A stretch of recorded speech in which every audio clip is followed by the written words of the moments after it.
Another day, another basketball stories na naman ang pagkikwentuhan natin. At ngayon nga yung pag-uusapan natin ang balitang bagong trade sa pagitan ng Los Angeles Lakers at Portland Trail Blazer. At ang tatlong bagong player na makukuha pa ng Golden State Warriors. Desidido na nga sana ang Los Angeles Lakers na ibigay sa Trailblazer ang kanilang mga players na sina Gabe Vincent, Dalton Kenick at maging si Maxi Kleber para lamang masigurado ang kanilang pagkuha kay Holiday.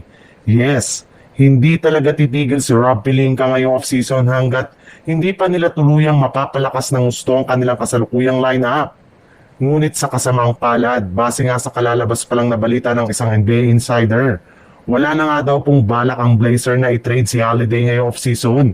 Kahit anumang offer sa kanila ng Lakers, kaya no choice na nga po ngayon si Rob Pelinka kundi maghanap ng bagong player na kanilang makukuha sa trade market.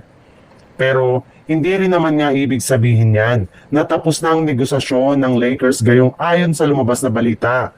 Payag na nga daw ang Blazers na ibigay si Jeremy Grant sa Lakers basta't makakakuha sila dito ng maayos na kapalit na bubuuhin ni Rui Hachimura, Dalton Kenick at isang future first round pick and 2 second round pick.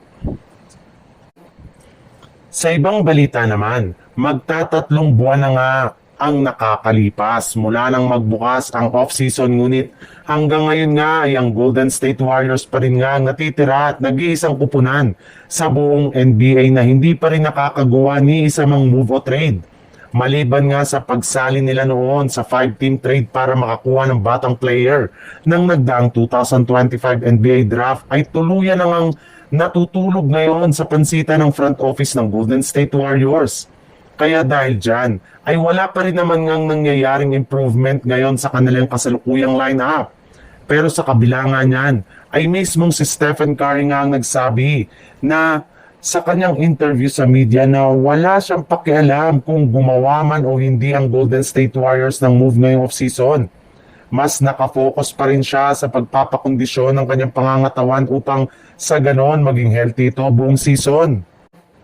Kung inyong ang matatandaan, naging maganda rin naman nga sana ang kampanya ng Warriors sa Western Conference Playoffs. Sadyang nasira lamang ito ng kanyang injury. Kaya ang kailangan lamang nga nilang gawin ngayon ay mag-relax at mag-focus sa pagre-recover sa kanilang injury, gayong darating rin naman nga ang panahon na makakagawa sila ng move ngayong off-season.